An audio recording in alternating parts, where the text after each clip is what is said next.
Salam sejahtera. Jadi pada pagi ini dibawakan lelongan daripada seorang rakan kita. Ya, jadi beliau ingin melelong kepingan wang, ya, yang disebut sebagai duit shilling peringatan.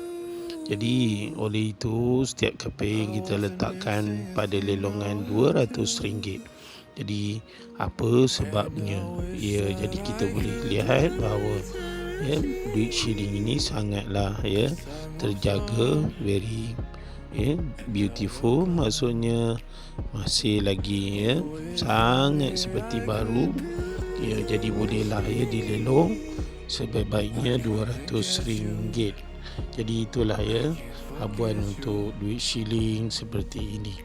Jadi paparan pada malam ini kita teruskan dengan sembang-sembang bagaimana keadaan kita semasa dan selepas. Maksud saya di mana letaknya ekonomi negara. Jadi itulah persoalan yang pertama. Yang keduanya adalah di mana monopoli ekonomi negara ini. Jadi pada dasarnya kita dapati bahawa ramai yang masih lagi berada di bawah paras kemiskinan.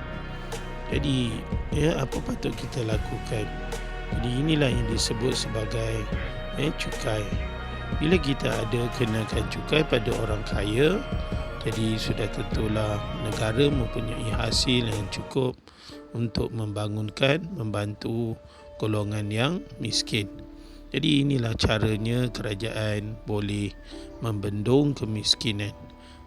Dengan hasil cukai, kerajaan juga boleh mengadakan skim bantuan, skim pinjaman, bahkan skim yang disebut sebagai membantu menaikkan perniagaan bagi sesuatu bisnes yang disebut IKS, industri kecil dan sederhana. Jadi sebenarnya bagaimana nak bayar cukai? Jadi persoalan itulah yang patut kita ketahui. Sebenarnya ramai juga yang lari daripada cukai. Jadi bagaimana lembaga hasil dalam negeri boleh mengetahui perkara ini? Kebanyakannya orang-orang kaya ini mempunyai ladang yang besar-besar. Jadi mungkinkah mereka tidak declare semua aset mereka itu. Jadi itu yang sebenar-benarnya patut kita ketahui. Dan bagi pemilik rumah sewa, adakah semua rumah-rumah sewa dideklarkan? Jadi itulah persoalan yang seterusnya.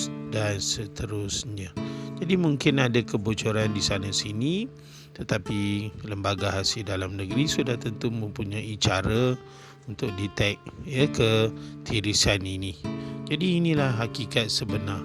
Jangkaan 2022, lembaga hasil dalam negeri boleh memungut hampir 139 bilion ringgit Malaysia. Jadi ini satu perkara yang disebut sebagai mengutip hasil. Bukan macam Along pergi kutip hasil juga, tetapi dalam keadaan yang mengenakan charge bunga yang tinggi. Jadi inilah pencukaian, sistem pencukaian Malaysia actually very good, boleh membantu golongan-golongan yang sangat memerlukan. Jadi itulah fungsi percukaian. Jadi banyak yang di luar sana mungkin tertanya-tanya,